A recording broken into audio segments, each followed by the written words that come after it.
Fake Radio, new episode, last one in LA before it's going to be either I take a long break or next one will not be in LA, but we got a very special guest. First time on camera. Introduce yourself. Ian Jacobson. So happy to be here. Ian Jacobson. That's right. Last time there was no video. Last time there was no video. Last time it was episode 28. Oh wow. And now it's this episode. is an evolved operation. Now it's you were 28 and now you're 97. That's amazing, 97. man. Congratulations. Thank you. It's been a really long time. Yeah. Like one of your songs. Anyway, new album. Secondhand. The second hand. You've been in a very, very busy hustle bustle time in your life, but you decided to drop first album at this moment. Why was that? Why now to drop the project? It just took a lot longer to come together than I thought it was gonna. Yeah. I was not coordinating all the different assets in terms of like I need art and I could use some video stuff. Yeah. Like I was just focusing on the music. Yeah. So I found myself in this situation where I had all the music ready and then none of the stuff I needed to do any promotion. Yeah. So it's like I was like, God, I have to like put the music on the back burner now and make sure I have all these other materials so I can put it out without being like trying to make it, have it like fall on deaf ears if I like haven't trying to, cooked up any attention yet. Yeah. So yeah, I wish it happened faster, man. Nah, it's good. It's good because it's here. It's here. No skips. That means a lot, man. I played it, or I didn't play it, but I sent it to my dad. And I was like, you would like this? And he was like, I love it. It's so much like Cat Stevens. Is that okay? Yeah. No, absolutely. Yeah. Yeah. No, I definitely see that. Yeah. And I have this feeling that your dad would like my music. My dad, yeah. My dad, yeah. Well, you guys bonded. It's so funny. So I listened to the Fake Radio episode. I didn't finish it, but I listened to most of it before doing this one. And it's so funny because like we didn't know each other like as well as we do now at the time. And it's so funny because like we made like discoveries like about each other. Then because I don't remember why I just did not remember it, like because we made them again because like you talked about how much you like Justin Roberts was like a key part of your childhood. No but then way. That came up in the but we then, hadn't yet put all no the but dots then together. I put it together like later when I met Jordan, who you talk about on the last episode. But yeah, my dad loved Justin. My dad is a big That's you guys so so I funny. knew that he would like. Yeah, we chopped your it up music. about Justin Roberts for a while. Yeah, man, he's a hardcore fan. He's a dedicated fan. He's that way about like, I guess is where I get my I'm like that too with To certain become people. like the I'm gonna know everything about this. Yeah, like he's just like he just loves like his select artists. Totally. And he'll just like, I think he shows me his like Spotify Wrapped or whatever, and it's like he's the top point something percent of like all these people, and it's like some of them are people I know, some of them are like, oh no way, or like random bands. Like he got like, there's this guy Jeffrey Lewis who's like he got like a personalized T-shirt from him, and he was like, thank you for constantly buying my CDs. No like, way. like, He's making an impact, man. He's keeping these musicians fed. but then some of them like Sidney Gish, No. local Massachusetts Okay. singer-songwriter, fantastic. But I don't like one of like, she's had like traction, like she Clairo co-signed her like a while ago. But one of my like friends from LA, Winter, shout out Winter if you're listening, like posted her song on something, and I was like, I like, my dad is the number one. My dad already knows. My dad is the number one. You guys are all behind my dad. But hopefully my dad is going to be the number one Ian Jacobson. Next listener. Spotify Wrapped, we'll find out. We'll find I out. wish they told you as an artist something that specific. They were like, this guy streamed your songs more than anyone else. Dude. Well, what you can do is you can make personalized videos for like your top. Oh. Yeah. That's funny. Yeah. But then it ends up being like, what is the thing where you just get like a celebrity to... Yeah. Like a cameo? A cameo. Yeah, no, it's going to be a cameo. Yeah. But that is... A Patreon. For real. A Patreon. But anyway, new album, Secondhand. Why is it called Secondhand? Why? Oh man, the Secondhand ended up having a lot of things. Yeah. A lot of meanings. Yeah. A lot of the songs are about time. Yeah. That's true. A lot of them are about time. Right on Time didn't even make the album cut, right? No, that one I decided like this is a different project. Okay. And that had to do with where I recorded that other song, and that there were a lot more consistencies kind of aesthetically with this group of I would stuff. agree with that. Yeah. Yeah. Yeah, because I didn't decide I was gonna make the album with Max Bienert, who's unbelievably talented, who I made this album with, until we had done a really long time the song together, and I was like, oh, this is the guy to go album mode with. Got it. What was the question? Sorry. Why is it called Secondhand? Oh, the Secondhand. Yeah. So the first one was that there's it's a lot about time. Yeah. There's also it's my second kind of extended release. It is kind of the idea that like I'm writing about topics that are not the most like unique, brand new. It's about like like angst and sadness and like heartbreak and like things that albums are about. Yeah. And it's like I'm like the billionth person to write songs about them, but it's like this is my interpretation of those things. It's like it's just my turn to kind of wear these themes. So it felt like this thing where it's like I am like a secondhand user of these ideas. Like they're not my ideas, but this is what it's like when it is me interpreting them. Yeah. How they apply to kind of to my life experience. Love it. And then there was the idea of like I wanted it to be personal, and sort of the idea of like you hold it, and this is the most dumb meta one, but like you're holding it in your hand, and then the album is like the second hand holding it, and then you guys are like connecting. Got it. And there may have even been more, but it was like all the converging things. That's a great album title, Secondhand. I appreciate it. Yeah. I appreciate it. And a great album cover, shot by the great Jack Callahan. The great Jack Callahan.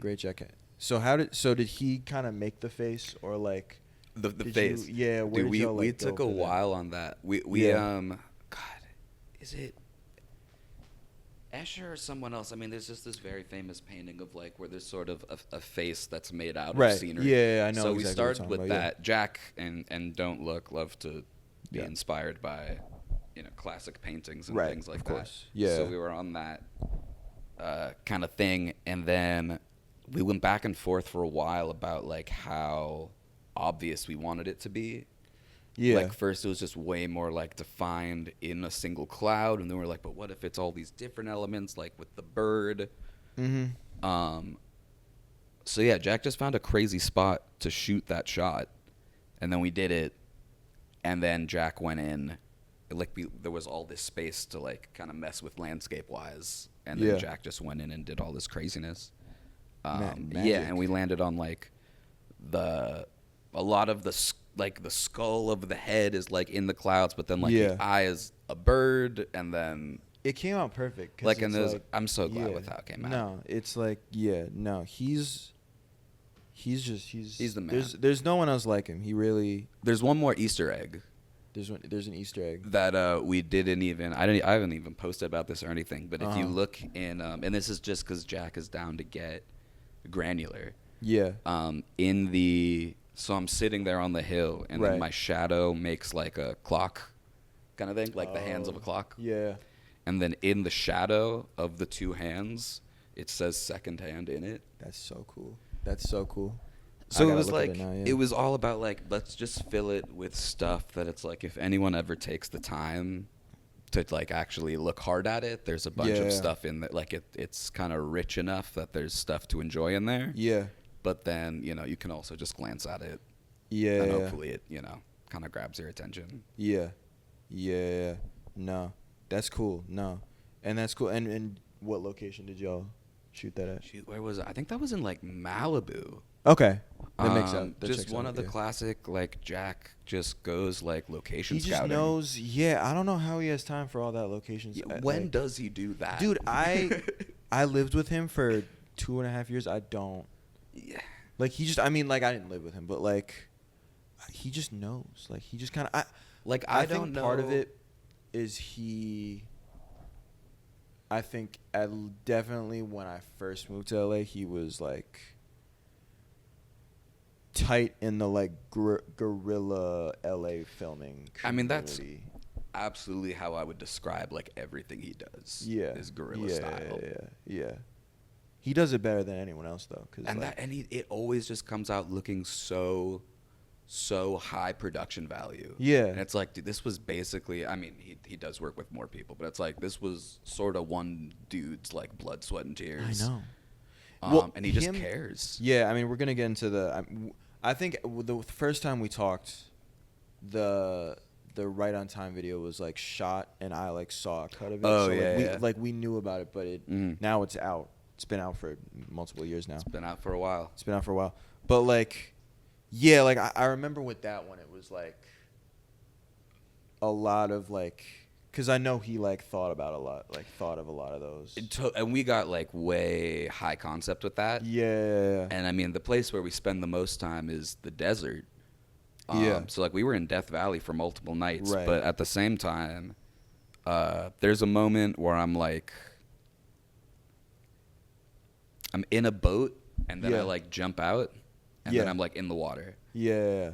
And so, no, that's not 3 shots, but that's 2 different shots. Yeah. So that's first in a lake where I'm going over, and then when we go in, that's, like, Jack also found another place with a pool that we would shoot, like, from me, like, diving into the pool, he would shoot from above. Yeah. And then he cuts it together so perfectly. Right. That it's like, you can't even tell how many different locations actually went into it. For real. No, it's incredible. But I know that, like, a lot of the stuff, specifically with you in the desert, was, like, stuff that he just, like, wanted to do for, like.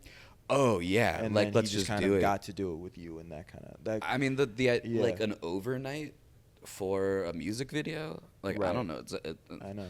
2 nights. I mean, it was just so. I'm just so down to go as far as Jack is down. For to real. go. No, and that's Like, it's just what always he loves. paid Like, off. That's like because he had, like, I remember, like, because when he shot your video, it was, like, right after he shot, like, 20 videos for, like, other people. 20? Not 20, no, I'm exaggerating. But, like, a bunch of it. Like, I remember, like, 2022, like, it was, like, this video, like, and I remember he was definitely, like, the most excited to shoot yours because it was, like. Really? Yeah, because it was, like, That's the one so he, like, wanted to do. That's awesome. Well, I mean, he had already done such. I was so excited to work with him because I had seen. It was Addie's What's Happening video. Yeah, that one is, like, the best one. He did that one, like, a year before it dropped, I think. But, like, I was like, this is just clearly so that high was quality. incredible. He always, like, came through with Addie for the still to this day. Yeah. And honestly, a big reason, like, the album would have come out at least, like, 2 months sooner if I was like, Jack, we got to knock it off and just put something out. Like, it was like I wanted to. I just like giving Jack the time and space. No, absolutely, yeah. It just pays off. Yeah, it does. It really does pay off. Yeah. No, yeah. You and I don't want to speak for him, but I think that girl Megan. I think he also kind of lets him do. Oh yeah. They did like a snake. Yeah, I haven't been keeping track, but I think that like I know they went to like some forest for that one. Like. They did that, and then they got a snake, and like Jack coordinates the snake. Like that's what's crazy. Is that like we were on a boat. Yeah. We got like a speedboat, and we were like on a like Jack just coordinated all that on by himself. It's so shocking to me. He's one of those people where it's so shocking to me, and like how he has not. Like he's not like the next like fucking I mean, the music work video just already legend. speaks for itself. I know. You know, yeah, like yeah. what's stopping him is so not that anything is stopping. I don't think but anything's it's not the stopping him. I quality. think it's no, it's not the quality. It's like It's should just the like opportunity. it's just from, kind of like like it's a lot of people. There's a lot of people like this. I would consider even Adamir in a certain where it's just like it's like when it hits the right place at the right time. like it's ready to go. The product doesn't need more baking. It's Yeah, just like the context. yeah. Cause like the stuff he's doing with like Chris Moon and the other dude, Right. like I'm like just It's wild, so good. and it's like he gets better. Like when he did the Stay Up video, I was like, Yeah. that's the greatest video you've done. Like that's incredible. Like I don't know how you did. I was there for all that, and I don't know how. No, fuck I know you did it. the disco ball room I know, thing turned out so good. And but then I feel like he topped himself with like the boy band one. that Yeah. he did like Yeah. that one was, and it was so He much just more keeps simple. going. But he just the way he does it, yeah. Shout out to Jack. Jack You also- Callahan. Jack Callahan. Shout out Jack The Callahan. genius. Shout out Don't Look. And then you also did with him.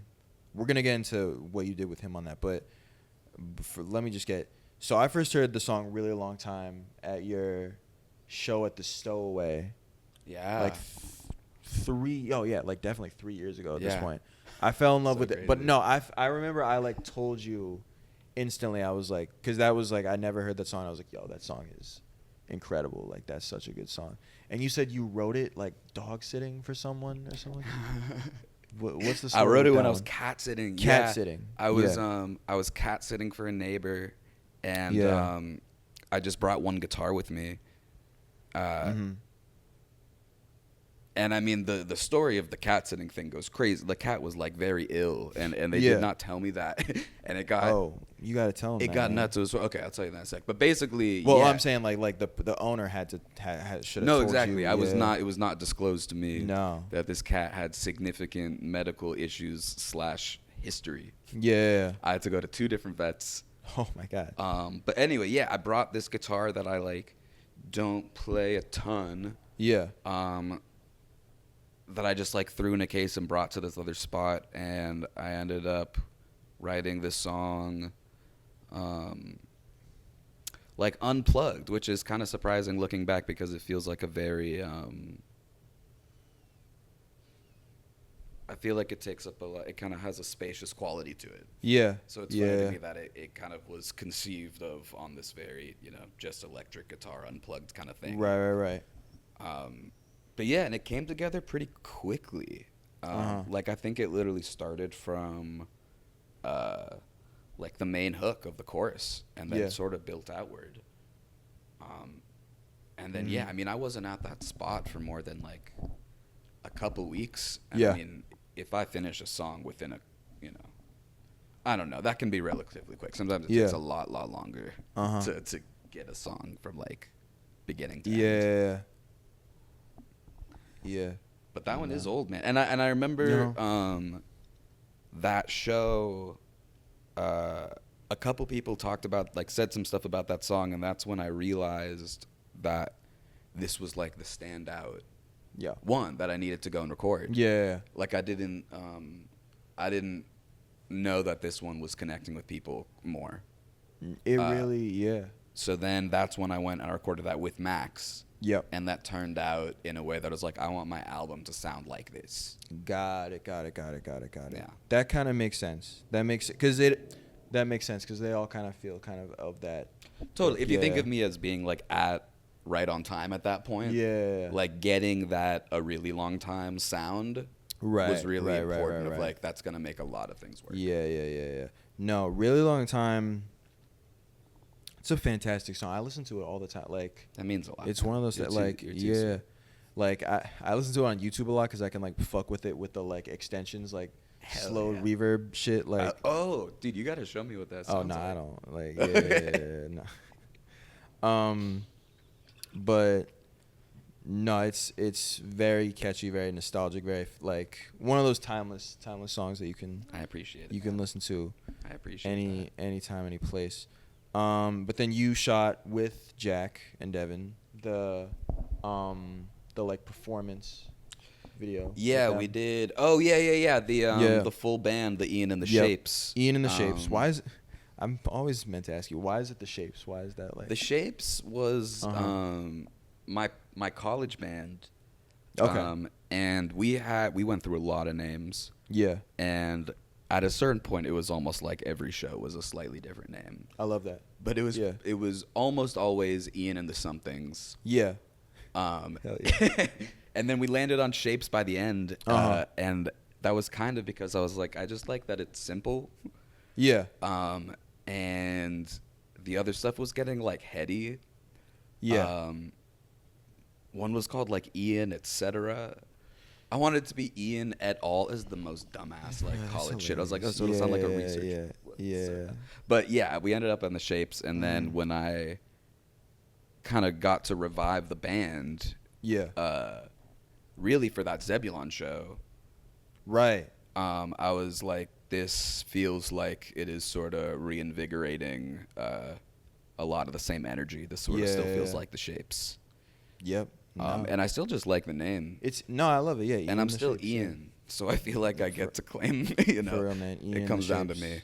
Ian the Shapes, and then Max is part of the band. Max Beanert is in the band. Beanert. Yes, he is an unbelievable. On top of everything else he does, just a killer guitar. And so player. he did all the songs with you on this album. Yeah, we did. Even so we did Teetering? it at his studio. We Okay. did this version of Teetering. There's another version of Teetering on the EP. Yeah, that one I made the whole thing literally in like my dorm. Yeah, right. In college, but this version of Teetering, Which you love that song because you perform it like at most shows that you. I do like to do Teetering. I secretly like Teetering for the fact that it's only 4 chords. Yeah. And like sometimes that feels like my musician flex, that it's like it's only 4 chords. Yeah. It gets the point across, and it's like, because there are other songs with 1 million chords. Yeah. And like things happen not quite the same every time around. But this is like, it's 4, and you better just keep looping it, man. That's how it goes. Yeah. But yeah, man, that one's old too at this point. 2019.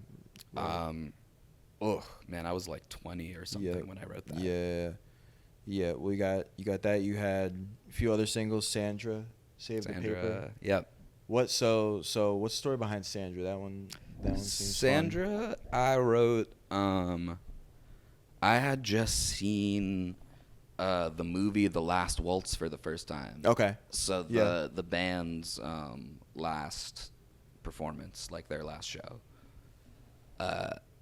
And there's a song called Ophelia that I hadn't heard before. And I was like, that's just such a cool thing of, it's like there's a short verse and then it comes back around to this Ophelia refrain. Yeah. There's another verse and then it's Ophelia.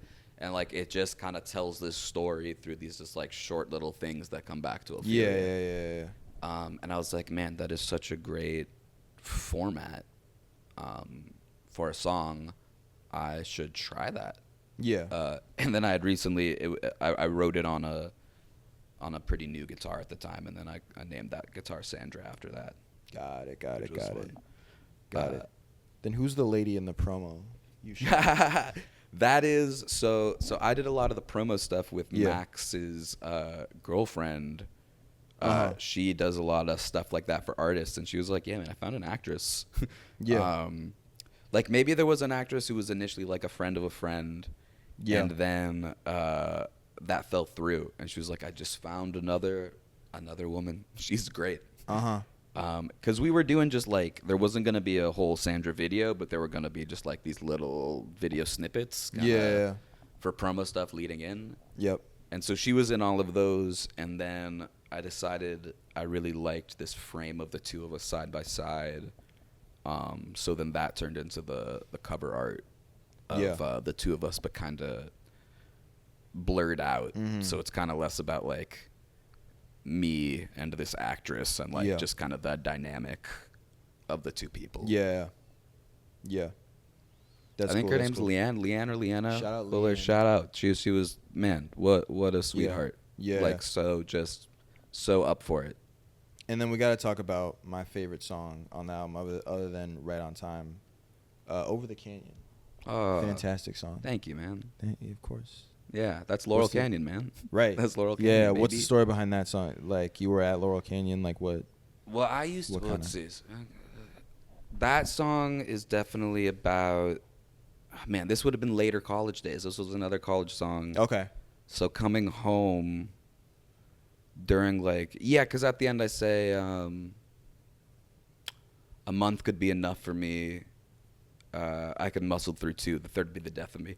That's just literally being home for summer from college. Yeah. Whereas I could do a month at home, June. Yeah. If I stay through July, maybe I can muscle through. If I'm here all summer, I think it'll literally kill me. Yeah. So it's about being back home from college, Right. feeling, I don't know, identity crisis, confused maybe, and going to my friend's house who lives all the way on the other side. He lived in the valley. Yeah. So it's back over the canyon, kind of doing this thing I used to do all the time in high school, is just to go see this guy, just go set up camp at his place. Yeah.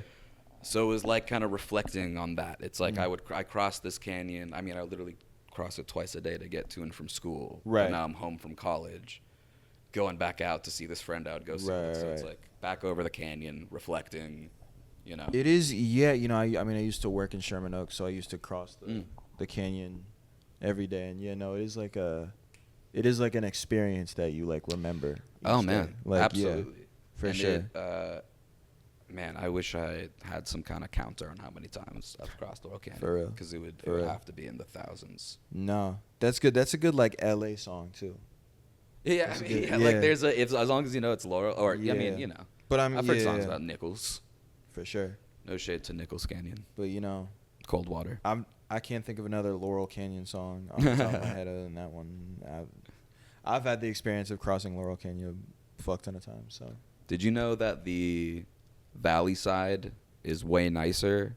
You kind of get over. yeah, And then the valley side is way nicer. yeah, And it's because there was a trolley or something. gotcha. This is my dad's old LA knowledge. Yeah. So there was a trolley that would go in the valley. I'm pretty sure this is true. Mhm. And it would go down the valley side, but then it would stop and it wouldn't come down the city side.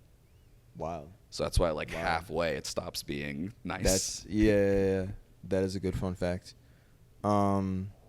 Did you perform Over the Canyon at the show you did with Bob Odenkirk? Yeah. Okay. Yeah, and I did a whole extended intro thing. Right. That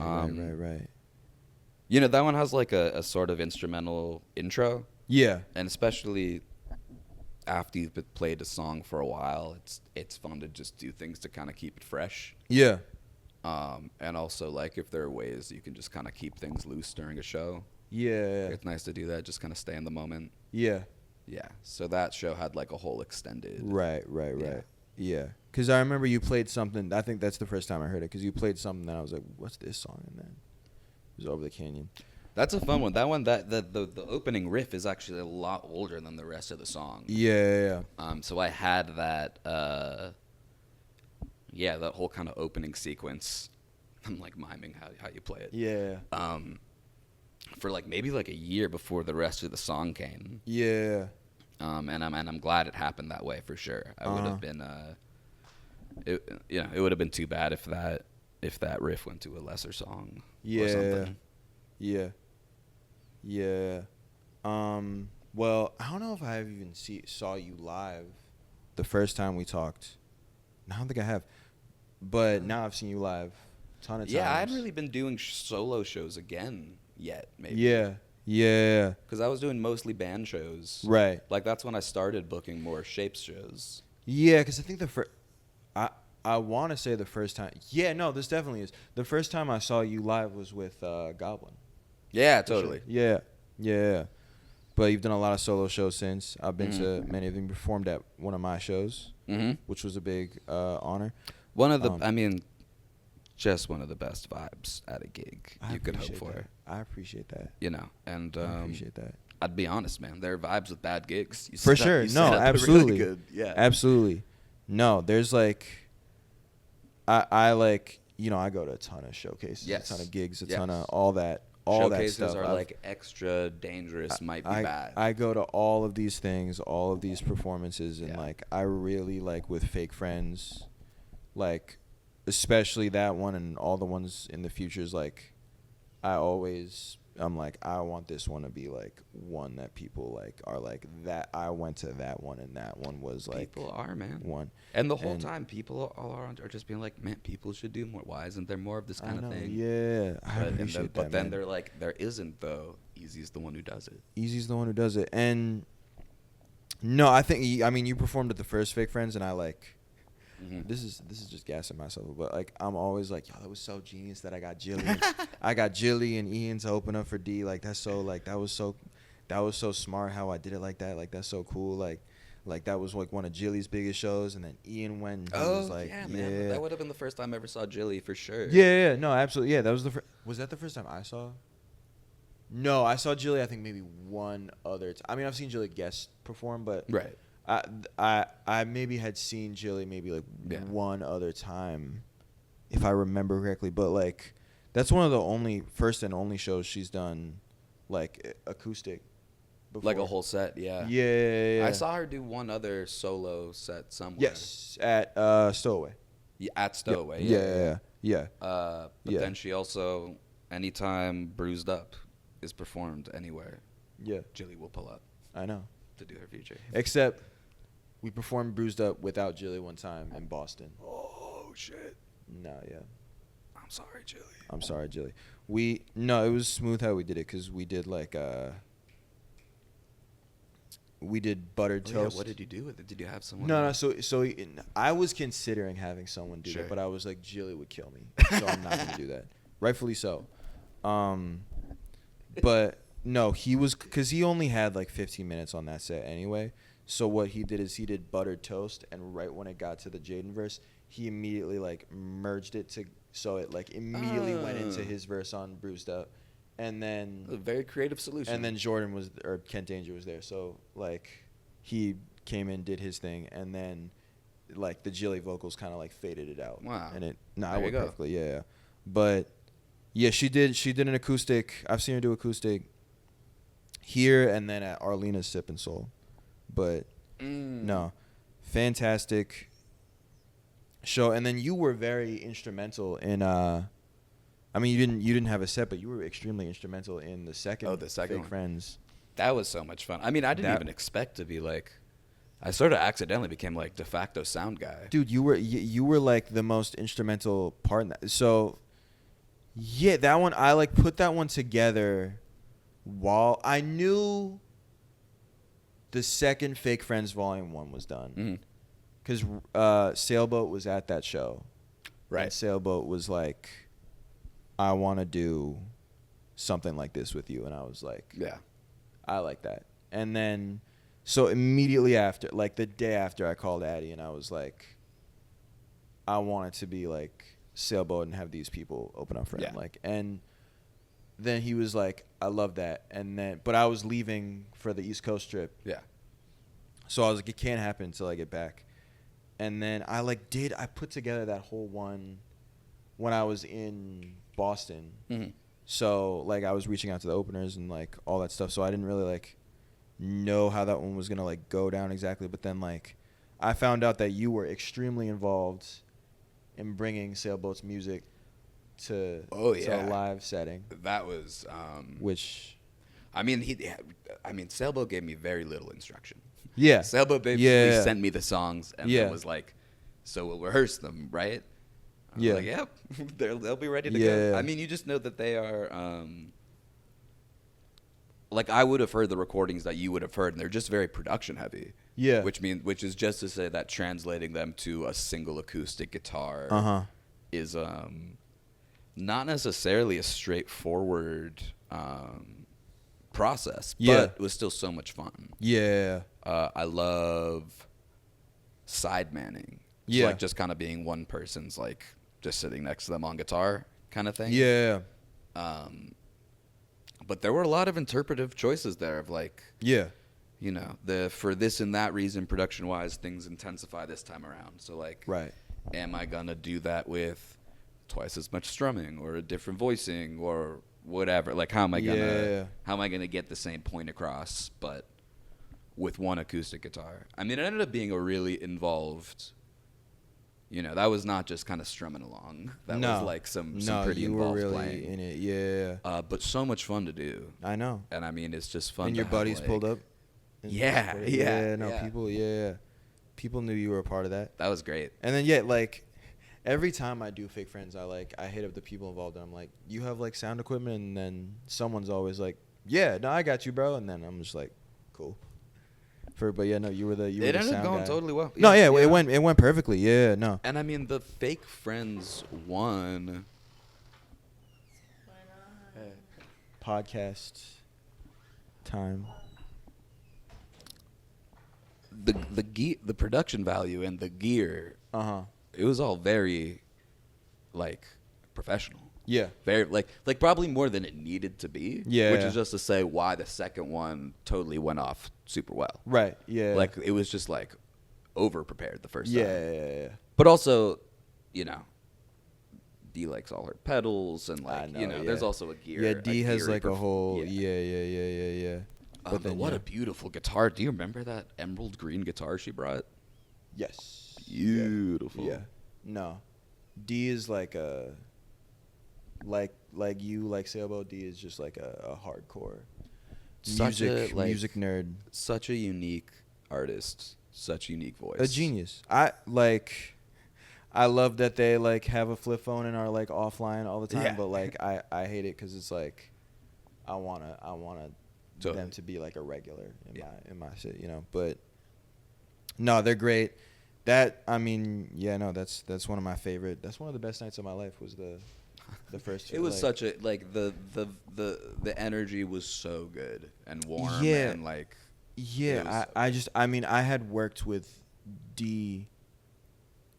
I'd known them like since I've known Addie, and like I've always been really admiring their work, and like we kind of just lost touch because pandemic, and they went on their journey, I went on mine, but it was like it was very just like surreal to just have like to be able to do it, because I always wanted to do like before I did managing, before I did music, like I always wanted to like do a show along with them. So that was just a beautiful moment that we could kind of do that together, and people saw it, and people like received it the exact way that they wanted to, and it was totally. And it was great that like you could like I knew kind of I was like Ian and Jilly will just say yes on the dot, and also like they fit perfectly with like the vibe that you're trying to. It was a good lineup that you could totally. I think like from start to finish that night had like a diverse enough vibe, but also like you know, it was kind of consistently like mellow. Yeah. No, it was great. I mean, I think my music benefits a lot from like a living room. Yeah. Like sitting around. Like I think that is maybe the context, like the best context for these songs. I think D's setup also was like, this is so cool for a living room and so cool to get to see in a living room. Yeah. D, like, credit to D. D is the one that wanted that at the house. Nice. Like, I kind of was like, I can put a show together. Like, I can figure out, like, these small venues. And D was like, but I was like, even if I can't do that, I can, like, have the homies, like, jam at the house. And D was like, what if we just do that at the house and make that a thing? And I was like, that's so good. Absolutely. Like, you know, that's, I'm from so Boston, so that's, there. Yeah. But so other than the Fake Friends stuff, what were some other very memorable shows that you've had? Oh, man. Since we let's last see. spoke, and you weren't performing solo last time. You were at the show that Bob Odenkirk was on. I forget because I only saw you guys that was like right my before. favorite one. Yeah. That's probably my favorite one other than the fake I mean, that one was cool for several reasons. One was that I just for some reason decided that night I was gonna do more like talking in between songs and stuff than I usually do. Dude, your mom turned to me like when it was all done, and she was like, you know, all the rest of the people were comedians and Ian wasn't a comedian, but Ian was kind of funny. He was making jokes and people were, I was like, yeah, man. Yeah, he was. Yeah. My mom gassing me up. I don't know. I was like, let's try to just I'm just usually kind of rigid between songs. And Yeah, I was like, yeah. let's try to leave that also, you know, let's try to soften that attitude. So I mean, that was really fun. It was also just very funny to get to shoot the shit backstage. With Bob. Yeah, man. For like, I mean, but also what makes a show like that special? Why that night was really special? Yeah. Was that it was a room full of people, and I didn't have to sell a single ticket. Right. Like I don't have someone else's name is big on the bill. Yep. So they sell the tickets. It was sold out. I get there. Yeah. The room is full. They're like, go ahead, dude. And I've had other that. smaller shows where like, the drummer from my high school band. Yeah. He had a party, like a birthday party, not that long ago. We hadn't talked in like 10 years. Yeah. And his girlfriend reached out to me, and was like, "Would you do a set at his birthday party? Like, I want to surprise him with you." That's so cool. So, and we did it. And so like his band was also playing that night. So there was like a whole setup and stuff. He didn't know I was going to be there, but the way that it was just like, "Hey, here's a room full of people in a good mood. Yeah. Go just do it." Yeah. Like that is such a gift, like on a platter. Yeah. I mean, that kind of thing is just too good to be true. Yeah. I feel like there was another one that also was kind of similar, but that was like, I mean, that one was in a bowling alley. Right. And then the other one was, you know, at Upright Citizens Brigade with like, you know, a high profile person. But there was this similar feeling to me of just like, there's a room full of people in a good mood, and I get to just literally waltz on stage and do, like, I didn't have to do one post before any of this nonsense. For real. I probably did one to be like, hey, I am doing this show. Yeah. Yeah, I didn't have to sell any tickets. We were like, we gotta it's Ian and Bob Odenkirk. Like, we gotta. That was super funny. It was also super funny to talk with him backstage because we had met before, but when I was like a young when child. You were, So he didn't remember me, and that was just very funny. Yeah. For him to like That's not a fun remember. Moment. Yeah. I don't know. That was funny for me. Like, no, man, I was there. Yeah. At least a few times. All right, I gotta ask this question because you've talked to me about this over the years, and I always think it's like very interesting. Explain to me your relationship with Blake Mills. My relationship with Blake Mills. Yeah, like you're like because that's like your favorite. Yeah, like my like deep fascination with him. I mean, but you've also like worked. You've like been with you've like. I've never done anything creative. I almost worked for him. I very nearly worked for him. Yeah, that was all. You've been in his presence, right? Like that's not. Like, we've chatted a few times. Yeah, for sure. We have talked a few times in different scenarios, and then one of those very nearly turned into me getting to work at a studio for a little while, and it fell apart, and it broke my heart. I've never been more excited for anything in my life. Yeah.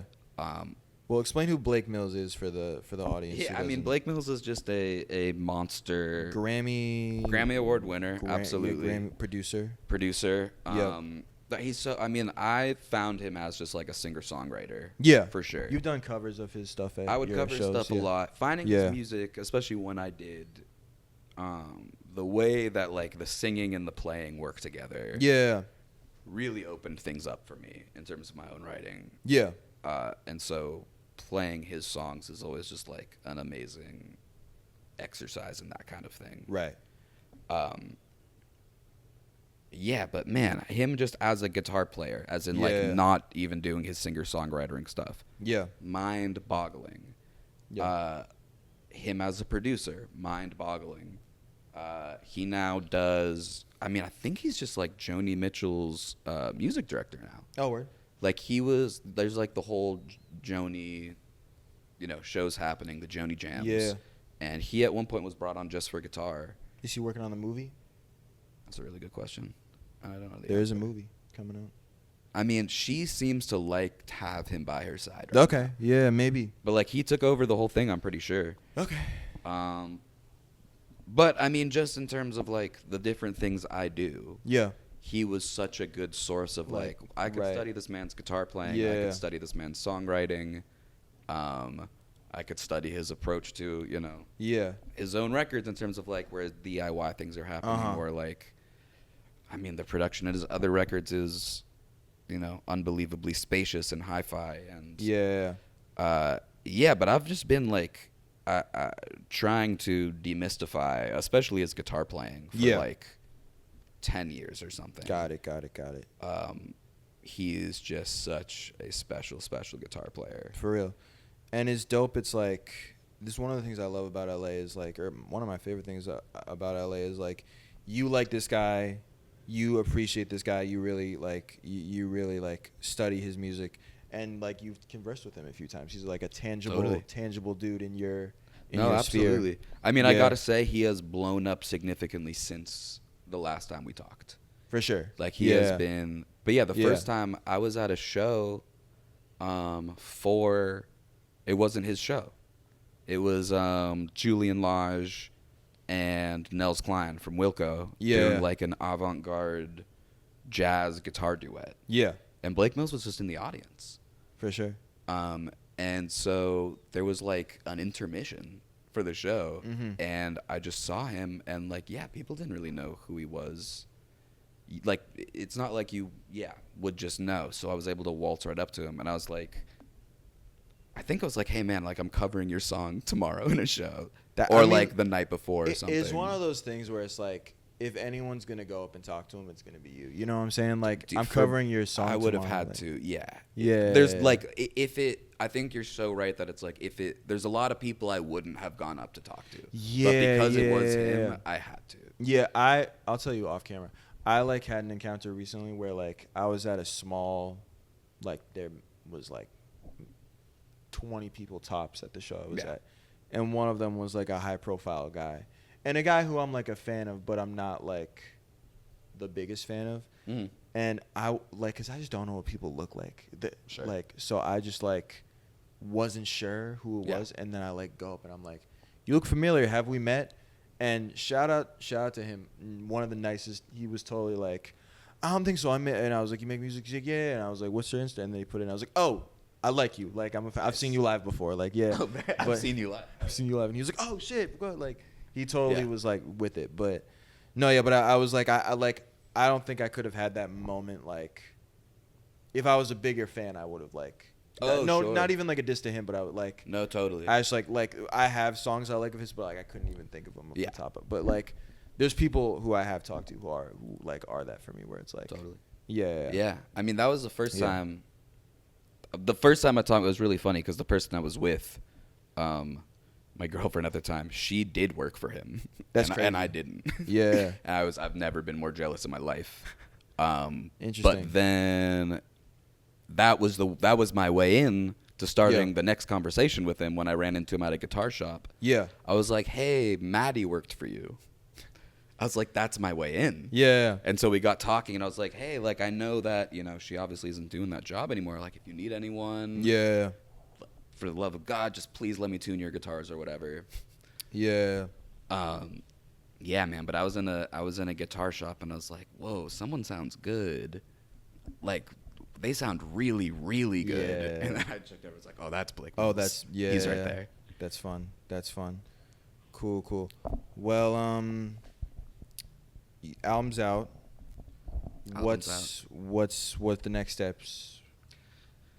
I really want to gig this music. For sure. And I want to gig it kind of with a band. Yep.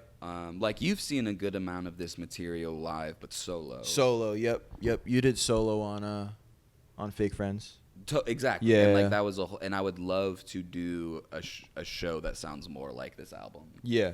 Something more like the living room set that we did, the Ian and the Shapes. Yeah, we gotta do a Shapes Fake Friends. I mean, I would love. I mean, it just works in a living room, like that. Yeah. I think that would be so cool if we could. And I mean, it would be awesome. But yeah, I want to gig this music. I want it to be still feel really intimate, but have more layers. Yep. And then, I mean, I don't know. There's new songs, but like I've got new songs, but I don't. Sure.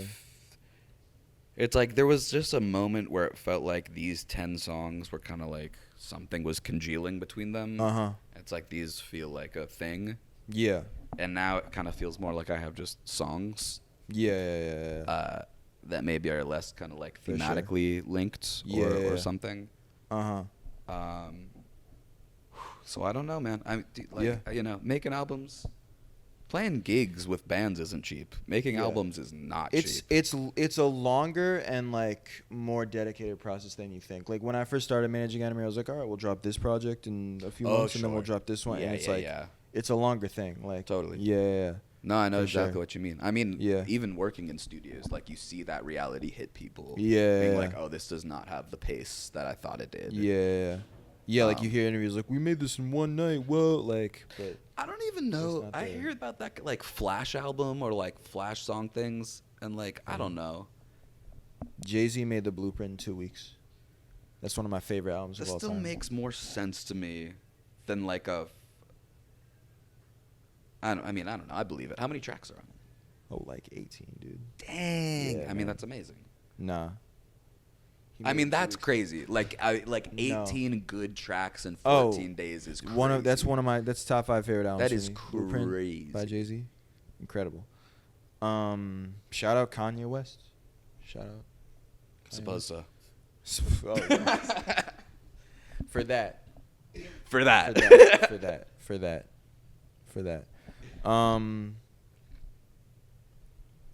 Word, and you're still gonna work with Goblin? Of course. Yep. I mean, man, I did not know can who do. that was, and now I'm very familiar, and I'm a huge Check out Goblin. huge fan. Goblin. Goblin is incredibly We talented. talked about them last time, and I was like, this is a new thing. Dope. Oh, yeah. You were like, who do you want to collaborate with more? And I was like, I just want to keep playing with Goblin. Yeah, you said that. Yeah, and you kept doing that. And now I was at the Goblin show. Yo, phenomenal. And what a fun you're show. like an incredible part of that too. Like, you're too kind, dude. It's so. They let me get weird. Like, on they guitar. let you do let you do your thing, which like you have to do. And then also like fantastic comedian too. Goblin. Yeah. Yeah. Molly is. Hilarious. I mean, yeah. You also got to check out World's Most Best, bro. Hilarious. Molly has always been so multifaceted as an artist. We got to get him on the show, man. They would love to. And I mean, you could interview them. I mean, you could do an interview on their, theater stuff and then their music stuff. And It's then, gonna be we have comedy. a lot to cover. That's one of those where it's like, I've been meaning to, I just like have not, but we got to do it. We got to do it. They would love to, I'm sure. Oh no, I'm sure. Yeah. Word. And then so that leads me into the next question. So last time you said Goblin for like who you wanted to collab with. Who's someone who you have not collabed with yet, who you know in real life, who you want to call them out, and then dream collab. I forget, I didn't get that far in the last podcast. So but dream collab. Manifest dream collab. Yeah. Because you have to know them. What? Who's? Let's see. Yeah. I gotta think for a minute.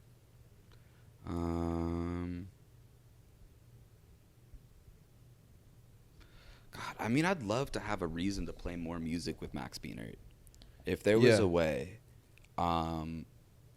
But does he work on other people's stuff? I've seen him play with you, but I've never like. His whole the studio where I recorded is just his studio. Yeah. So a lot of people will just make albums with him in the same, where like he engineers and a lot of times will pretty much entirely produce. What about someone you've never worked with who you wanna? Who I know I've never. Yeah, who you know. Worked with. Let's see.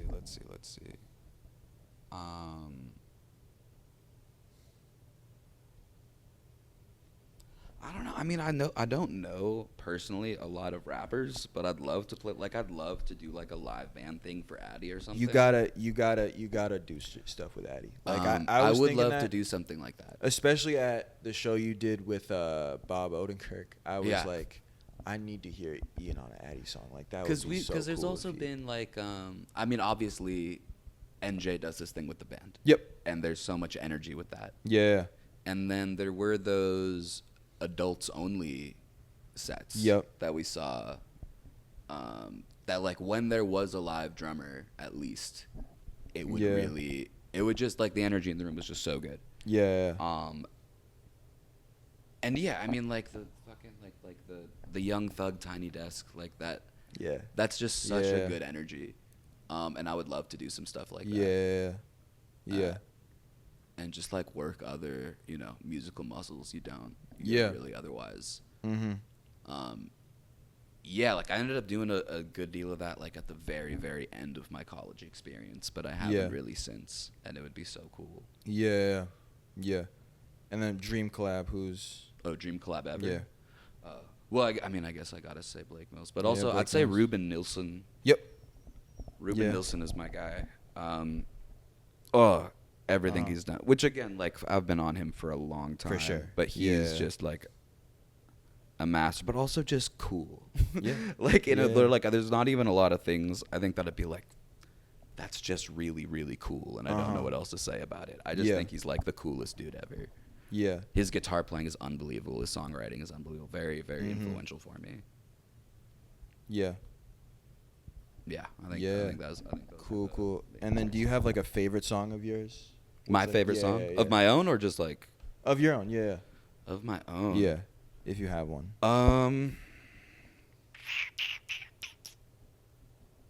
I mean, I've got a soft spot for a really long time, and I Okay. have a soft spot for Teetering. Yeah. For different reasons. I mean, I Yeah. think there is a nice, real kind of storytelling-iness to a really long time. Yeah. But I really enjoy the guitar playing of it. Yeah. Like, the guitar moves feel a lot like as much of the song as anything else to me. So that one's also just Yeah. like a lot of fun to play. Yep. And then Teetering has this special place in my heart because there's just a rawness to it. That there's like, it's 4 chords. You know, the chorus is, I say, teetering, teetering. Like, that's the Yeah. whole chorus. Yeah. And it's kind of almost just about, like, how much you can imbue it with. Yeah. Like, it's sort of just this canvas. Yeah. And so it's always a lot of fun to play, and then also kind of reminisce on the time. Yeah. But it's funny because, like, literally both of those songs are about, like, reminiscing on Yeah. other times. So now I Right. reminisce on the times that I was reminiscing. For sure. Yeah. But no, and that's a big part of Secondhand. That's a big part That's of what it's. a lot of your music in general. What's the time you most reminisce on in your In my life? Yeah. Man. It's a deep ass question, but Dude, I find myself thinking about, like, the 10th grade a lot. 10th grade? Yeah. Okay. Things were just, that's when it felt like things were so simple to me. Yeah. Or maybe it's just because 11th grade things went to shit so hard. That it It'd was be like maybe that. It'd be was- like that. Yeah. 10th grade definitely more fun than 11th grade. I can agree with that. Yeah, statement. man. Since then, I don't know. I don't know. I mean, you've had a lot of like cool moment, like college, and then growing up in LA, coming back to LA. Oh, sure. Yeah. Yeah. I mean, you know, it's. Yeah. I mean, it's funny. The way it shows up in the songwriting is usually a more depressing ways, but, like, that's Right. because that's when I write songs. For real? I don't No, write exactly. songs, but, like, if I'm feeling in a happy, reminiscing on LA mood, I'm probably like, oh, I got to write a song about this. Yeah. Yeah, for sure. Well, thank you for coming through. My brother. Always a pleasure. Of course, I gotta commend you. It was really trippy listening to the first one we did. Oh, really? So long ago, because Yeah. it's like, it's so wild. Like, I met you like in like pretty much 4 years ago, and it's like, it's wild how much like even like that. I think it was maybe like 4 or 5 months after I'd known you when we did the interview. But I was listening to myself, and I was like, I was in such a different place, like, mentally Sure. back then. And it's like, it's so cool, like, just like the amount of phases I've been in since moving to LA, and the amount of like growth I've had, and the amount of kind of stuff, how I've kind of, I felt lost back then. So like, kind of, I We've wasn't seen even, each other grow. In I a know, big way. yeah, truly, yeah. I wasn't even managing Adamir when I Right. interviewed the first time. So it's really cool, and like, seeing you at the last show we did, the Frisco Jeans, and you just being like, oh yeah, that guy, like it's just it's cool. I didn't even know any of those guys, and Totally. now like Yeah, now no, I those was like, guys yeah, are no, like I know that. my yeah. Dude, what a So great it's just show. I I didn't tell you that, my favorite part of that show. What's your Can I favorite tell part you of what that show? my favorite Yeah, part of the tell show it was? for the audience knows. So to go to the Addy next one. said, We're talking about the something Frisco Jeans show. the inaugural Frisco Jeans show. Technically, it's the second one, but it's the official Okay, the one under second. that moniker. Okay. Yeah. Oh, yeah. I see. Yeah. Addy played one song and then he was like, "You guys are gonna listen to that one, right?" And was like, "Yeah." And he was like, "Okay, I'm gonna be looking at my numbers." And then after he said that, Jaden said, "It's a surveillance state." And then Addy went, "Absolutely." Yeah, dude, their banter is so fucking. It's so good, dude. It's so. It's a surveillance Yeah. state. Absolutely. Yeah. I cackled, dude. The banter is banter part is of it. so good. The banter is like I've considered, because when they were like, because they did one show as another name, Freakazoid. Freakazoid. Yeah, they headlined. Shout out if you were at the Mosaic Volume 1. They headlined as Freakazoid. It was the best show I'd ever seen at the time of Adamir. That is a good name. It is a good name. They always wanted to go by Frisco Jeans, but they weren't ready to like announce it yet. Anyway, the guy was just like, yeah, you guys got like hella time. You can just like do whatever the fuck you want up there. So like a big part of why everyone loved that show is they were just bantering the whole time. They've got such good. And so they had to revive that for the Frisco Jeans debut. Yeah. I mean, I'd say really similar thing that I said about Jack. Like, Yeah. The product, their product is good. Like, it's ready to work a big crowd. They are geniuses. Like, they just need the like, and we are like putting in. There's nothing stopping it. Like we are putting in the work. Like every step. Like it's exciting, man. It's gonna go big. Like I really do believe in it. Like I wouldn't be managing Adamir if I didn't believe in it. You saw the way my face lit up when you said that they were working together. I know. Yeah.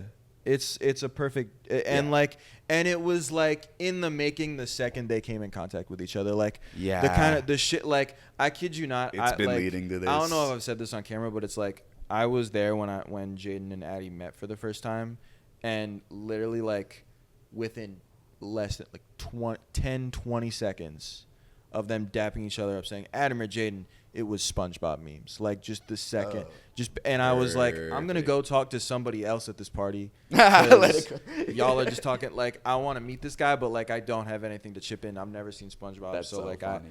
shout out to Frisco, shout out to Adamir. But also musically, they complement each other. I know so well. so well, and like it was one of those things. We're rambling, but no, it was one of those things where it was like like I knew Jaden's music before I met him, because Arlena, you and Arlena, I kind of met at the same time, and then the first kind of time that we like kicked it the first time I kicked it one-on-one with you was doing the podcast. The first time I kicked it one-on-one with Arlena was doing her podcast, and we kind of I met the two of you at the same, and we we've all grown a lot, but no, I like, because Boston's a very rap heavy city, and I was very underwhelmed by the rap out here. And like, I still think the only one that matches Adamir is, no disrespect to any other rappers who I've found on the show or anything, but the only one that matches Addy is Jaden. And I thought that before I even met him. I was like, this guy. He's good, but like if there's, well, no, Adamir has evolved in lots of ways, but how good of a, I was gonna say performer. He's already good for the way he knows how to like work a crowd now. Yeah, and like just keep the energy of a show high. Brilliant. Like, and you were at his first, not his first show. His first show was at Cusco, but you were at his first gig, or his first like paid gig. Which one was that? At Adults Only. Yeah, you went to that, and then you helped us get our second one, also at Adults Only. Yep. Nah, and I have to thank you. Like we've grown a lot, but like. You've always been very supportive, like personally and like just in every way, and like I appreciate you. You've been one of my best friends in LA. I really did not know a lot of people moving here, and I'm proud, and I fucking love the music too, and that's like my dude. That's always the best thing, is like when like you fuck with someone and then you also just like they make fire music. So you're too good, Easy. Thank you for coming through on the podcast. Thank you, my friend. Shout out to Jimmy K Feds and the Squeak Squad. Free Palestine. Squeak Squad. Ian Jacobson, Secondhand, Rax Kills. We out.